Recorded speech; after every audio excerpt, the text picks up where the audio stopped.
हमारे मुल्क में मोस्टली लोग जल्दी में होते हैं। हर दूसरे शख्स को इंतहा की जल्दी होती है सड़क पे गाड़ी चलाने की। और आपने देखा कि कोई हर छठा बंदा जो है वो जो है रेड सिग्नल को जंप करता।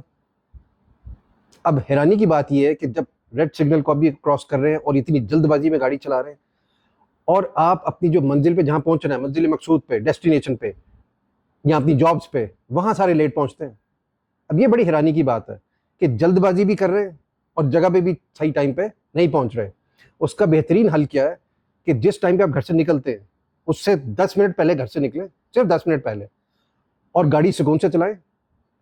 और जहां पे आपने पहुंचना है वहां पे ऑन टाइम पहुंचे। ऑन टाइम का मतलब होता है उसी स्पेसिफाइड टाइम पे, या उससे बेहतर है कि आप इन टाइम पहुंचे, थोड़ा सा पहले, कुछ लम्हात पहले, कुछ मिनट्स पहले। तो उससे जो है आप बेहतरीन तरीके से वक्त पे भी पहुंच जाते हैं और सुकून से वहां पे भी जाके अपने जॉब वाली जगह पे जाके भी, ऑफिस में या अपने बिजनेस पॉइंट पे आप जाके सुकून से सेटल हो जाते हैं वक्त से थोड़ा सा पहले। इस पर गौर फरमाइए।